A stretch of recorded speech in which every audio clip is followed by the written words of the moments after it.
Humanianity, a new religious call.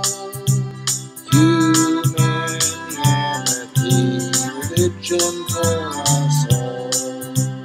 Humanity, now we all can see. Humanity, how much better we can be.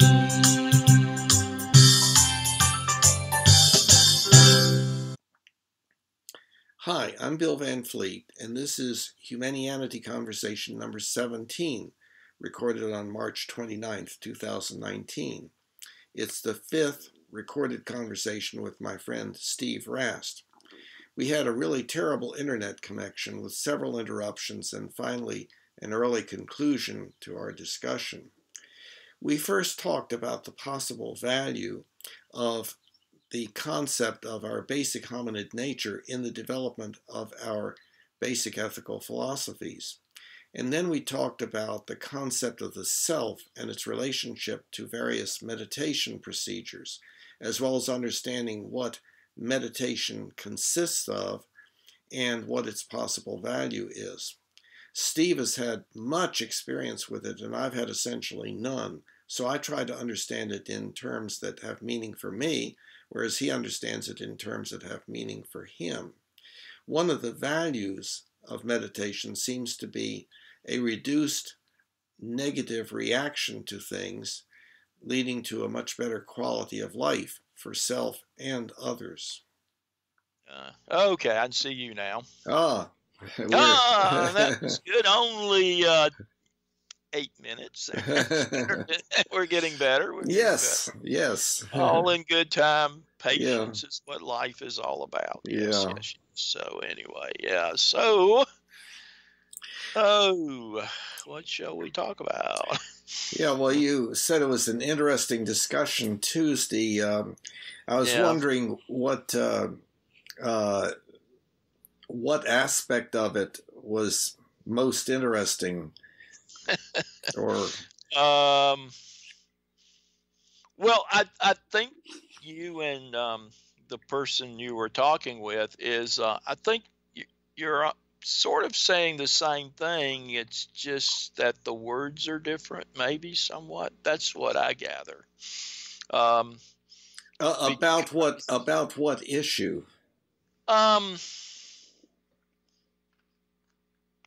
About that whole thing about evolution and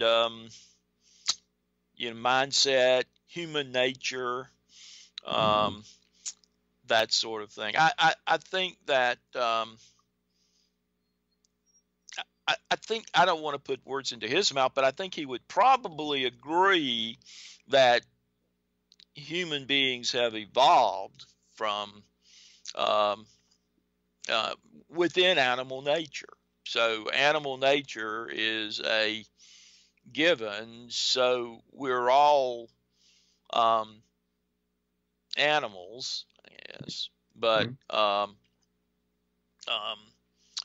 he wants to give primacy to the human, or what you call the hominoid, and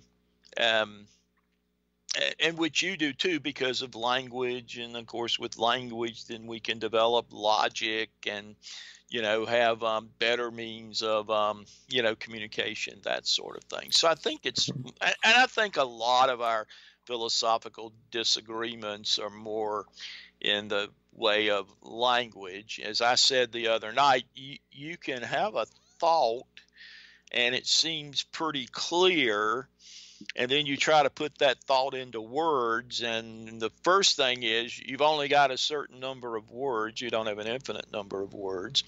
Words are always slippery things. I mean, they're never exact and precise, and so there's all kinds of opportunities for miscommunication when we put our thoughts out into words. But words are all we've got, so we have to use what we've got, I guess. Does that make sense? Oh, absolutely, yes. Yeah. Well, I think there's another kind of issue in between him and me. See, he agrees that according to taxonomy, we are hominids. We are animals. We are hominids. But he sees that as a statement that should be just left there because and not mentioned again because it is derogatory in his mind. In other words, he correctly talks about how we sometimes derogatorily refer to each other as being just like an animal, or you're being an animal, and so forth. So the word animal and the word hominid, but not so much that because it's not used much, it can indeed be used pejoratively. And he is very much impressed, as I am, with what a particular animal or hominid on this planet has been able to accomplish by virtue of the frontal cortex and the development of language and so forth. So it's not. So I agree with you that a lot of this difference of opinion is produced by linguistic difficulties and connotations of words and so on. So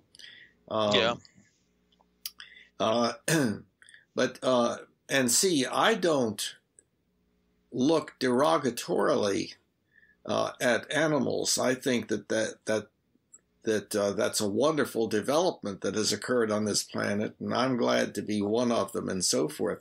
Mm-hmm. And I am also glad to be in the particular species that I'm in that has been able to accomplish so much and so on. However, and here is part of, I think, what he has difficulty with in what I say. There is much, quote, bad stuff in us. And what I mean, bad tendencies. And what I mean by that is simply tendencies that cause us pain, suffering, disability, and early death. These are things that presumably we do not have to do. Now that then gets into the whole issue of free will and determinism, so that's a topic in and of itself. But sure. But at any rate, then there's the question about, well, why not just say human nature? Bill, why not say human nature? Why do you have to, extend it? And I think it's very important to extend it because I think that if we consider ourselves cut off from and different than all other species, and we're just starting from scratch in understanding ourselves, and all of that is kind of up to us and so forth, and that's what differentiates us from other species, then that is problematic because I think that we have to recognize how this, quote, bad stuff in us is very much built into us. And it's something that we can't just say, well, it's not there. And, well, you're not talking about me and so forth. That we need to understand how deeply these things are a part of us. And so if we take a look at eating, for instance, it's no easy matter to just give up eating. And in the same way, our tendency to fight is not something that just can easily be given up. We have to become very much aware of it and aware of all the different ways in which we do fight, and then have an ethical principle that says we should not fight, and try to live up to that, and that requires a lifetime of effort, of self-observation, and observation of how we humans interact with each other, and so on. So, so I think it's important to say more than just our human nature, which people are not going to agree upon anyway, as far as what is human nature. And I have that, on the website, Humanianity.com. Sure. And that's why it's not used on the website.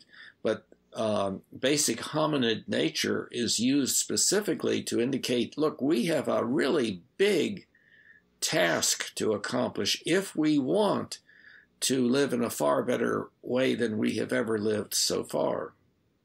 And so at any rate, that's, I think... Yeah, and I think a lot of that fighting and solving, trying to, using violence to solve conflicts, either physical violence, psychological violence, sociological violence. To be aggressive against another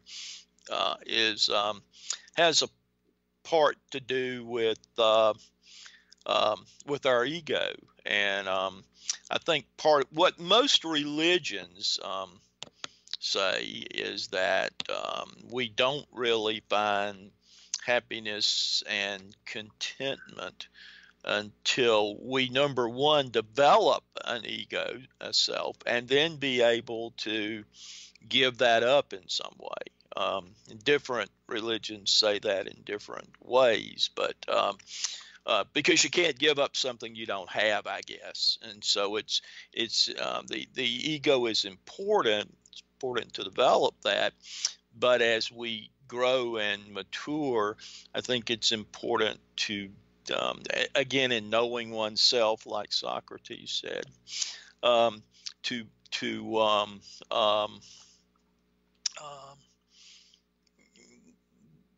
begin to give that up in one way or another. In Christianity, we say, and this gets misinterpreted by a lot of people sometimes, and then some people don't understand it, I don't think, but to lose one's life in order to gain one's life, and that sort of thing. And you see it in Hinduism, you see it in Buddhism, you see it in Islam. Those are the ones I can think of where it is, but I would think that would be part of almost any, if you're looking at what would be a religion, because a religion is, that whole word means to bind, and to understand that we're in this very interrelated, complex, this web of interrelationships. So no person is an island unto himself and herself. And well, now, see, the statements that you're making sound familiar, and I can kind of attribute some meaning to them, which I'm not sure is the meaning that you're using, and some I was not really able to follow. I did not know what you were referring to. And the very first term that that I had difficulty with, and always do have difficulty with, is the term ego. And one of the reasons for that is because my background, of course, has been in psychiatry, and I began at a time when Freudian psychoanalysis was kind of the epitome of the psychiatric development of knowledge and capability and so on. His term for ego is I think quite a bit different than what most people mean when they use the word ego. I think most people are referring to something like a feeling of self-importance, of indicating, of saying that that what is important is how I feel, that I have a good time, that I feel looked up to, probably. And again, that gets to one of our most basic tendencies, our dominance hierarchy nature, where it's very important to us whether we're looked up to or looked down upon. And so a person who regards himself as unusually important would be somebody who many people would say had too much ego. But now that's not the only meaning. And as you were using the word, I think you were using it in a somewhat different way. Like sense of self, or a differentiation of self from non-self, something like that. Yes. Of course, the word just simply in the Latin means I. It's the first person singular. Yes. Pronoun in the Latin. So like ego sum, I am. Mm-hmm. And it is that experience that I am, and I experience everything else as different than what I am. So when I experience, it is I doing the experiencing of an object or an entity or that is not me. So yeah, very similar to what you were saying, and again, I think what most religions drive at is this sense of unity and oneness. So it is not. I was just reading a book this morning. This is going to sound maybe a little weird, but it made sense to me. It was talking about someone in the kitchen and with a vegetable, and is the vegetable simply some vegetable sitting out on the counter that I am cutting, or is the vegetable a part of my reality, not separate from me, but that I am a part of that total reality. And so the vegetable is just not some object to satisfy the fact that maybe I want some carrots on my salad, but I am interrelated with that carrot because I am interrelated with all that is, with all of reality. And when you begin to have that sort of consciousness, I guess, then it becomes harder to come at someone in an aggressive way, because that person, or especially when it's a person, or persons, or entities, governments, because Okay, you're breaking up. I'm not hearing you. Not hearing you. There we go. I'm up in the corner. Okay.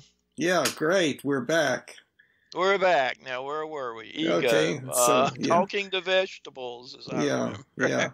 Well, that only took an hour to get reconnected. Yeah, life is about patience, I guess. Yeah, that's right. Yeah, well, I was going to comment. Mm-hmm. I believe I said before we lost contact that some of the words, don't are very vague and don't have specific meaning for me and so forth. And but the first word that came along was ego, And then we're Yes. talking about, I was saying, many people refer to ego as a feeling of excessive self-importance or something along those lines, or more concern about the self rather than others, something like that. But we were actually talking about something different, namely the sense of self as Yes. related to or in contradistinction to that which is not self. And so I have some ideas there, and I'll run these by you. I think that it makes sense to use our imagination, and this has been studied and talked about and so on, but our imagination of what it's like to come out into the world. And the term booming, buzzing confusion has been used to describe what it must be like for the newborn. Well, then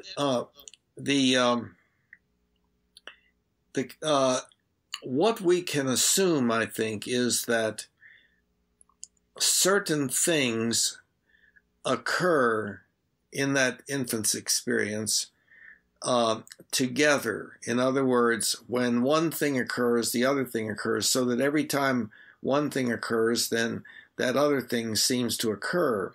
And that would produce a feeling like those two things go together. And it wouldn't be just two things, but it would be a whole bunch of things, like the infant begins to realize that something we would later call intention is followed by something predictable, another experience predictable, which would be the experience of that one has when one moves one's arm or leg, or when one cries, or something like that. So those, if there is a consistent co-occurrence of things, then that would tend to be what the infant and later the person would be labeling as self. And also at about the same time, perhaps, somewhere in there, the infant begins to recognize that there are a bunch of other things that come and go, but they all come and go kind of together, and they become interconnected and recognized as an other. And that, of course, would be mother in the usual circumstances. Now and the infant then has an experience that is produced by this appearing and disappearing and moving around other that feels different than the self. And some of that is pleasurable feeling, and some of it is maybe not pleasurable. And so the infant does get the feeling like, well, this other entity is kind of in charge of what happens to me. And then there's all the rest of the stuff that, yeah, it kind of tends to go with each other, but it appears and disappears and doesn't seem to have any other consistency or impact on oneself. So there's an important part of that which is other, and that would be mother, and an unimportant part, increasingly, an unimportant part which would be the surroundings. And my best bet is that whether or not there is actually a God or something in that area, that we are very strongly imprinted with or have induced in us this awareness that there is this other who is kind of all-powerful. It's not controllable, but it has a very significant effect on us. And I think that later in life, when we are, quote, communing with God, that experience is being reproduced to some extent, and maybe in our meditative practices, that it is a reliving of that very early experience in which there was this perfect relationship with this perfect other that made us feel good, etc. If the infant had that kind of experience, but at any rate, that would be the development of the self, which I would not refer to as ego, because I think there are the two other meanings, the Freudian meaning and then the common everyday meaning, which is different. Mm-hmm. But at any rate, this feeling like there is something that pays attention to me and is concerned about me and has an effect on how I feel and what happens to me and so forth, it is really an experience that comes extremely early in life. And then as time goes on, of course, when we as small children, become toddlers and start getting into difficulty, that's when we fall from grace, so to speak. And we have the feeling of that there are some things that we should do and some things that we should not do. And that's the very earliest development of our ethics. And by should, that's what produces approval, and shouldn't, that's what produces disapproval. And that we basically have that basic sense of being approved of or disapproved of that gives us this feeling that there is an absolute good and bad that we can't explain. We just feel it. We feel like, oh yeah, there's some things that I know are bad and some things that I know are good, and so on. So I can develop an explanatory system of ideas that accounts for a lot of what people are talking about when they're talking about experiencing God and so on. But of course, that's just one possibility. But at any rate, so that's where we get this feeling of self as opposed to non-self, or as opposed to other, and so on. I think it's relatively easily explainable in that way. I don't know what you think about that. Does that make sense? Somewhat. Are you familiar with the French psychiatrist Lacan, Lacan? Have you heard him? He writes about this whole thing, what does he call it? Sort of the mirror image. The child sort of seeing himself in a mirror, and when a child first sees him or herself in a mirror, that whole sense of the other. And you mentioned too, and Lacan mentions that thing of the child noticing his or her hand and sort of coming to some understanding that the hand is not me, it is outside of me. That sense of subject object developing, yes, yeah, which seems to be what you were talking about. That when we take in a world, we take that in. It's almost as if, from a naive standpoint, there's some spectator back behind our eyes, taking it all in, that the world is the rest of the world other than me is not me, so to speak, I guess. Yeah, but actually what I was referring to as a sense of self included the arm, I am indeed my body. I am And now the spectator thing, in other words, the behind the eyes and somewhere in or around the head or something, that is watching, that sees the body. I think that that's kind of a later development. I'm not sure about this, of course. Lacan mentions that at around 2 years old, something like that, if I remember correctly. It's been a while since I've read Lacan,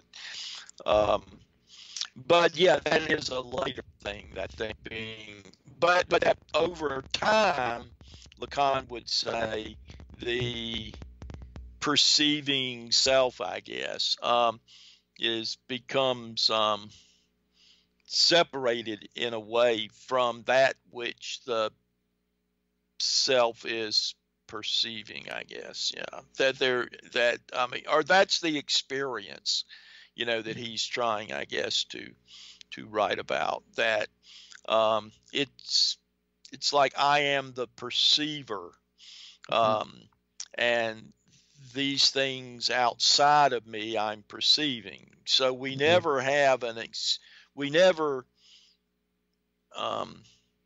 have an experience except of experiencing something, and that something is not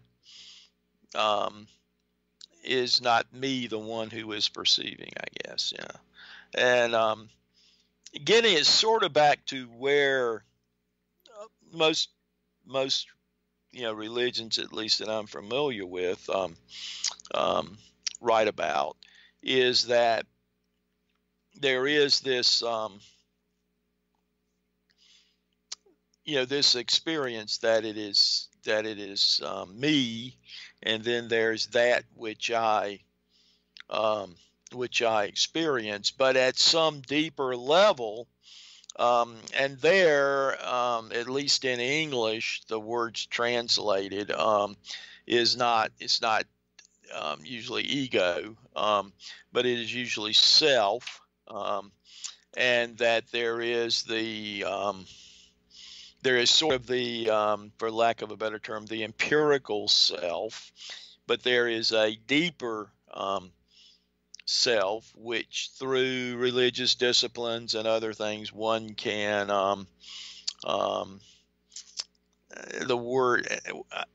the best word you can probably use is get in touch with it, but most religious teachers will say, well, that's not really what I'm saying, but that greater understanding perhaps, and that somehow that has something to do with moving beyond the tribal, moving beyond the parochial, moving to a sense of a larger, a truth that encompasses all reality. Most religions write about that as best they can. Yeah. Yeah. Okay. So my experience in listening to that is, it's kind of like something is taking off and flying away, or is going from solid into smoke. In other words, I lose a sense of really understanding. But what was coming to my mind at the same time was, and see what you think about this. At some point, gradually, the small child begins to learn what it is to pay attention to something, to watch something, and so as the child is beginning to do that, to pay attention to this, pay attention to that, the child develops, perhaps, or at least later on, we develop the concept that we are an observer. So here is the observer, and then what is being observed? What is being paid attention to? Well, that's kind of like a transcendence to a certain extent. there's the sum totality of experience, and then the division of that experience into a sense of observer and that which is being observed. Yes. And okay, so then one can observe, the different things that one's body is doing, or the different things that one's mother or the other person is doing, or what's happening in the environment, etc. And then the person develops the ability through the same process of observing that observation. So in other words, the person now can make observations as to what one is paying attention to. And so that would be the development of some new neuronal connections in the frontal cortex, I assume, that are above and somewhat supervisory of this lower level process of paying attention to this, paying attention to that, or even more, doing this, doing that, and so forth. And so then one could strive for an even more transcendent experience, that of trying to experience one's experience. It's still experience, but it's like here is where I think we would find what happens in things like meditation and so on, where I know the effort sometimes is to completely lose the sense of self and to observe everything that one is observing, and that gives that puts everything else in one pile, or one into one thing, and that's everything that one is observing, and one is observing one's observing of everything. So that would tend to make one feel like, well, all there is this other, and that's everything. And so that would be kind of the merging of the self into all that exists, and so forth. So I could imagine, that kind of way of interpreting the meditative experience, and so on. No sound there. Okay, so we are back, and maybe we should explain that it's 2 or 3 hours later, and a lot of things interfered and transpired and so forth. So I believe where we left off, we started not having sound. Yes. And it was when I was talking about my understanding of the nature of meditation, and its relationship to the sense of self. Yes. And I was talking about that in the sense of, being about a 20-year meditator, I guess, maybe a little longer than that, but serious for the last 20 years. So that would be when I was about 51, I guess.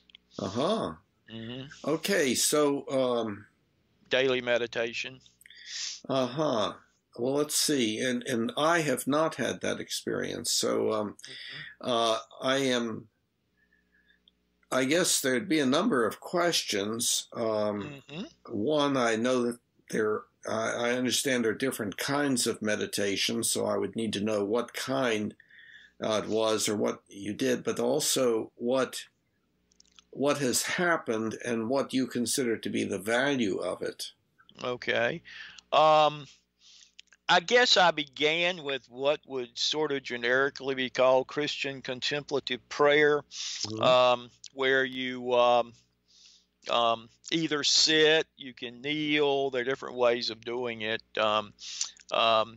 you can sit in a chair, you can sit kind of on a cushion. There's also something called a kneeling bench that you can use. I've never used the kneeling bench, but I've used the chair and the cushion. I actually have a cushion now myself. And you know, quieting yourself, not trying to, at least in Christian contemplative prayer, not trying to hold on to any thoughts. Just let the thoughts kind of run through your mind. It's sometimes called the thoughts are sometimes called the thousand monkeys that just rattle around in your head when you first start doing this. But then eventually they still, and again, it is just kind of getting it, as best I can put it into words, kind of getting in touch with that more deeper self, I guess. That's usually the way it's described. And it is sometimes done with scripture reading. I've done it that way. Sometimes it's just 30 minutes or so just in quiet, in what's called silence. And that's the Christian contemplative. I've also had experience with some experience more recently with Zen meditation, Zen Buddhism, and that is very similar. Again, sitting in quiet, usually with no guidance or anything, just sitting in quiet, and again for about usually 30 to 35 minutes. The Zen Buddhists also have a walking meditation where you basically walk in silence, usually for 10 to 15 minutes. Now, that's not rapid walking. That is more sort of taking almost like baby steps, half steps, and coordinating your breathing, you know, with your steps. So that's another form. I've also used labyrinths for meditation. The oratory here in Rock Hill has a labyrinth, and that's in Christian meditation, that goes back to at least the medieval times, I guess. And that's where you have, it's not a maze, but it maybe looks like a maze to people. Sometimes you just kind of walk in a circle, and the as you walk, the way the labyrinth is designed will take you into the center of the circle. And sometimes folks will stay in that center and have silent meditation or prayer, and then you walk back out of the circle. So that's a type of walking meditation too, and those are the ones that I have practiced in the last 20 years. Yeah. And the value of it, it's been a good way to start a day. It sort of gives you a calming feeling. There's studies done about physiologically how it lowers your heart rate, lowers your blood pressure. That's not why I do it, but there have been some studies about that. But it kind of centers you.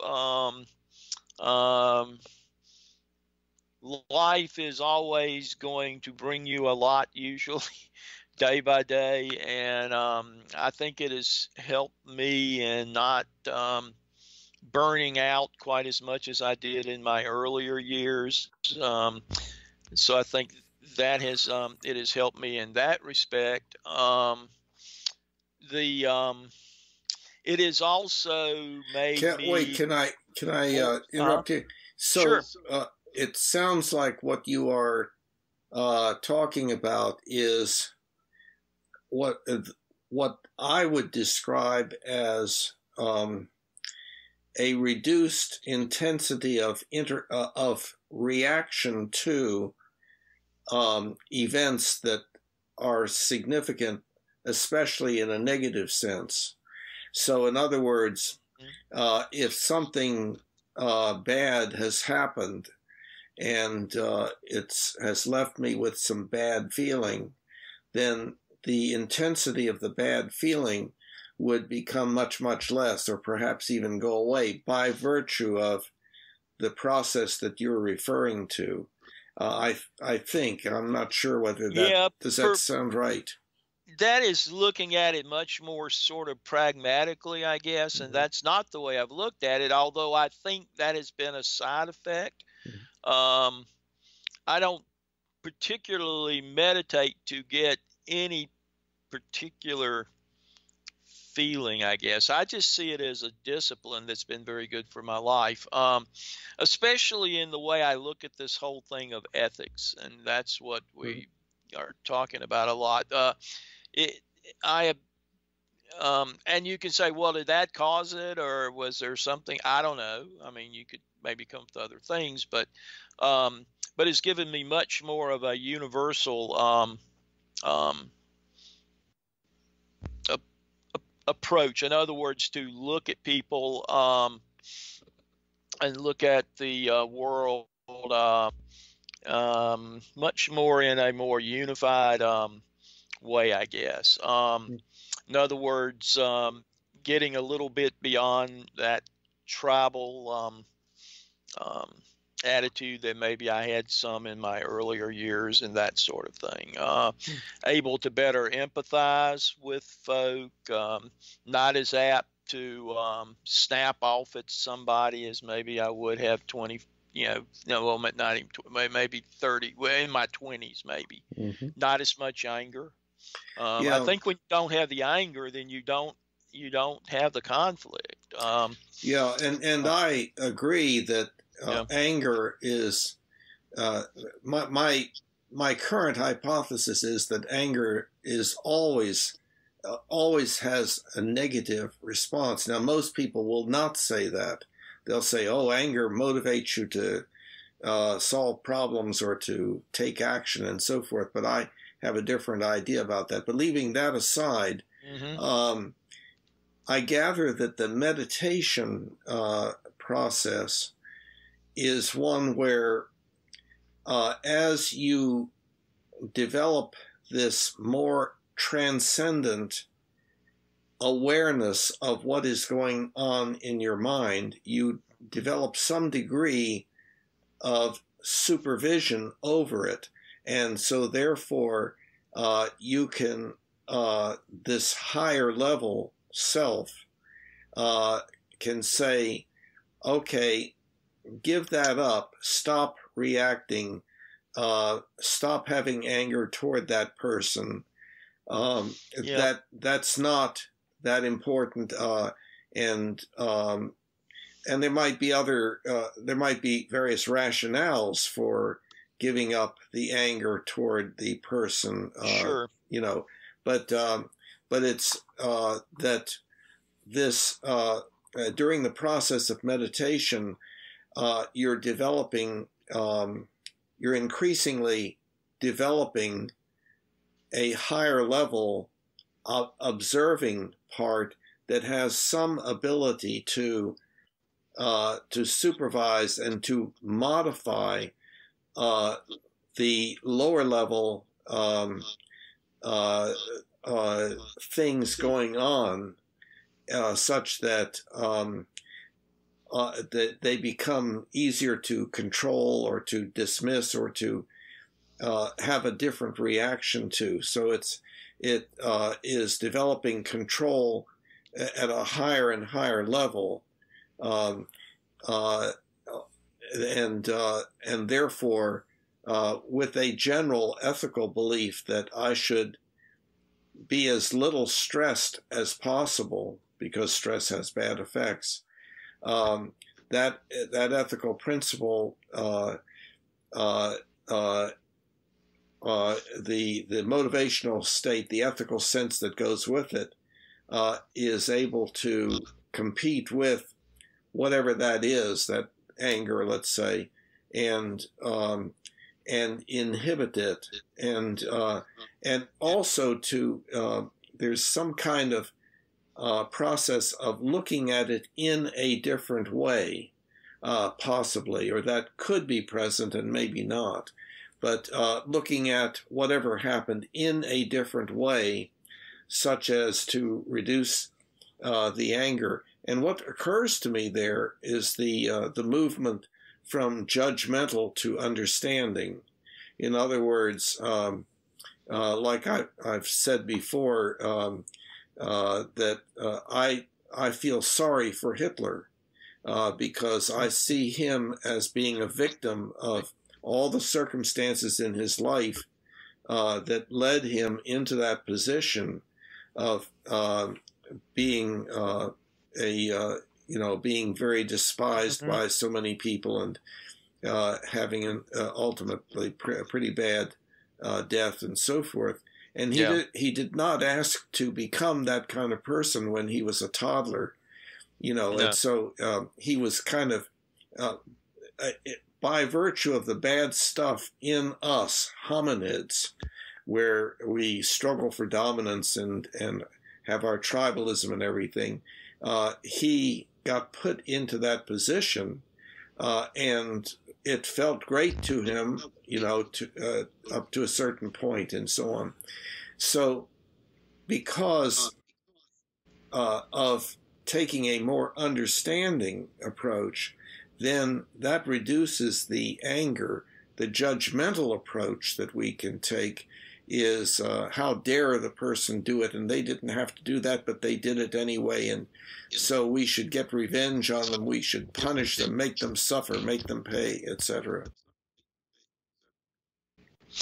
Yeah, I think it's a little different in the sense in the meditation again of you're, at least this is my experience of not letting anything be forced in it. I mean, in other words, in that silent time, fine. Some maybe could be labeled good, some maybe could be labeled bad, but you just let them come. And eventually, I have found they are not there anymore. Now, that's taken a while, but it has. But I would say I'm kind of there today, and it's a sense almost of one thing I've noticed recently in my meditation is meditating around 30 minutes, and you kind of have an idea of what 30 minutes is, but it seems like now in meditation, it's almost like as soon as I begin, the timer goes off saying 30 minutes has passed. So it's almost like there's a different sense of time, perhaps. And I haven't questioned anybody about that. I may talk to my spiritual director about that over at Belmont Abbey, but I have noticed that. But it's a thing of not, not trying to grab onto any thoughts, even if they're good thoughts. Trying to. Okay, you're breaking up. You broke up there. Happen. You broke up. Okay. Can you repeat what you said? I said essentially just letting your thoughts, these thoughts occur, and as you do that over time, it all becomes much stiller. I guess a metaphor might be that certainly when I began, it's almost like there are waves rushing and all of that, and it's very unsettled waters and sometimes waters, but over time waters have calmed, and so now as soon as I sit down to meditate, the mind becomes stilled, and really the most I might notice is just my breath coming in and out, and like that has taken years. Because I think almost anybody, when they begin this, as I've talked to people, it is a very difficult thing to do. Dr. Carl Jung writes about someone who came to his practice and was having a lot of problems, and Jung suggested that he go home and just sit in stillness, just sit with himself. And the man went home and then came back to Dr. Young and said, according to Young, I did this and I'm not feeling any better. And Dr. Young asked him, how he sat in silence, and he said he sat and he listened to some classical music. And Dr. Young said, no, no, no, no. I don't want you to be with anything except yourself. And the man answered, according to Young, I can't think of anybody else who I would at least want to be, just myself. And I think that's where a lot of people, why it's difficult, because when you're in that, stillness, you're not doing things cognitively. You're not usually focusing on any kind of object or anything. You're not listening to music. You're not looking at a picture or something. Although that is another form of certainly Christian prayer, where you focus on an icon or something. But here we're just talking about just sitting in silence, pure contemplative prayer. And again, I had a difficult time with that when I first began it, and I thought he does, because it is and has been labeled this way down through the ages. It is a discipline, and I think we see some folks today wanting to shortcut that with various and sundry kinds of chemicals and things like that to try to bring about a particular effect of change in consciousness. And to me, the contemplative prayer and the Zen prayer and all that, it's not to intentionally be trying to do anything. If you're trying to intentionally do something, then you're really sort of missing, to not have intention, to have that time of quiet, not about anything in particular, not seeing anything in particular, not hearing anything, not smelling anything. Although those things will come if you're sitting in a room, for instance, in the middle of a city, you're going to hear sounds. But the thing is not to grab onto that. Just let them come. Just realize that they are a part of the reality that you're currently living. So okay, so yeah. So a metaphor to describe it to some extent would be getting one's distance from those things. And now, distance generally results in reduction of stimulation. So that, for instance, the more distant something is that's making a noise, the less intensity of sound there is. The sound diminishes.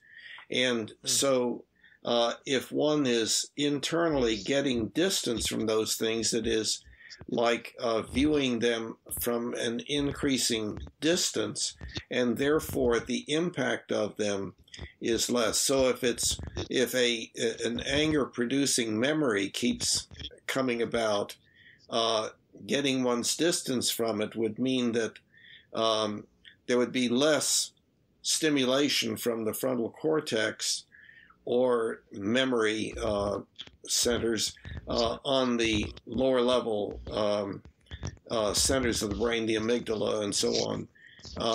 Some people try to describe it physiologically. I've heard this as sort of quieting that whole frontal cortex. And that's maybe the way neurophysiologists could look at it or something. I don't know. But I've heard it expressed that way, of quieting that the neural cortex, where the memory and all that stuff, those thoughts and things are kind of supposedly passing through. But then I have a whole other, as I have a whole other thinking about neurophysiology and consciousness and all of that. I have a real problem. In fact, I was telling the person we were talking to the other night after the meeting, I was saying, I think it is very difficult to have a successful ethics if you have more of an epiphenomenal position on um, consciousness. That, in other words, consciousness is just a part of the chemical processes in the brain. I mean, that's kind of that consciousness is just some kind of byproduct of all of these, all these neural um, reactions and everything. And if that indeed would, and I don't believe that's the way things are, but if that indeed the way things are, then there seems to be, and other folk have argued this too besides me, but there seems to be, for the ethical and the aesthetic, you're making particular choices about life, then that too just becomes a bunch of chemical reactions and that sort of thing. So they don't really have a lot of intrinsic meaning. They may have extrinsic, but they wouldn't have what I would call intrinsic, meaning. Yeah, I'm not sure. I'm not sure what that actually means. And by the way, the sound is pretty terrible. Okay. There's it's fine from this side. I'm sorry? So far. It's fine from this side. I see.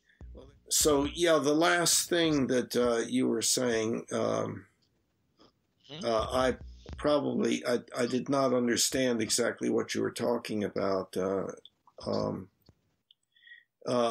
But let's see, what we're trying. I think what we were talking about is the whole. Have you heard term before epiphenomenalism and talking about mind, body, and all that? Did you come across that as a solution to the problem when you were working on your book? Well, when I was working on the book, I was not reading other stuff. I'd done that earlier in my life, but none of it. It all seemed to kind of become vague by virtue of metaphoric speech and everything. So what I was trying to do was to really define my terms exactly and build up an internally consistent and meaningful set of ideas. But epiphenomenalism, I'm assuming that is the position that that the brain has this stuff going on inside it, and it produces as an epiphenomenon consciousness, which of course does, and then that doesn't answer any question really. It's just saying, well, that's just the way it is, and so no, it doesn't. I guess it's the way that a lot of people today look at it. Right. Yeah. And people just disregard the problem. Oh, well, I don't understand it completely, but I'm sure some people do. And whatever's not understood, science is just around the corner of answering such questions and so on. And I don't think that that's correct. No. But it's that idea again that we can essentially explain everything that goes on in terms of neurophysiological processes. For instance, we can stimulate a certain area of the brain and a certain feeling, or at least a certain feeling will be reported. Again, the experimenter can't get inside the person's brain that they're stimulating to see what is going on in that person's mind. So that is a observational problem in itself. Yeah, and that assumes that the mind is inside the brain, which is problematic. Exactly. That's problematic too. Yes. Yeah. Because when in these times of meditation, it is as if one is outside of oneself. Now, I'm not saying it's an out-of-body experience, maybe like Mark is talking about, but it is that you are connected, or you this sense of connectedness with in that moment with all that is, and so you're not distant. It's and so much of what we do always trying say that again. Say that again. Well, there was a breaking when we up. are in everyday life, in just doing our day-to-day thing, it is as if we're so separated from each other.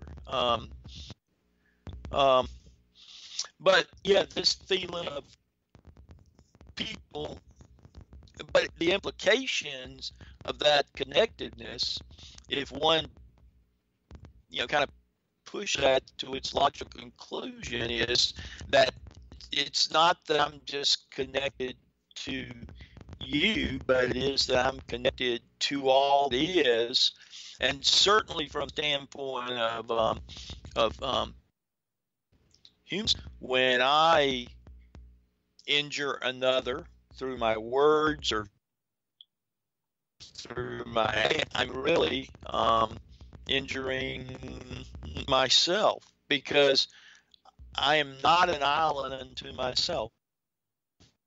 I am, like, over the last 20 years, so that realization, I won't even call it a feeling, that realization that we are connected in this very web of relationships, and if we could begin to realize that, then I think some of the things we do to harm others, to make others suffer, I think there would be less of that myself anyway. Yeah. Well, there's a whole lot there. I am a little worried about the quality of the transmission here, and I'm worried about that maybe we've lost some of your words. It's really quite bad, and I don't know what whether we should continue. We've covered a certain amount of material. I would like to continue on, but I think maybe we can try it another day and think better. I know that the internet has had problems because of the poor internet connection. We decided to end the conversation early. Humanity, now we all can see. Humanity, how much better we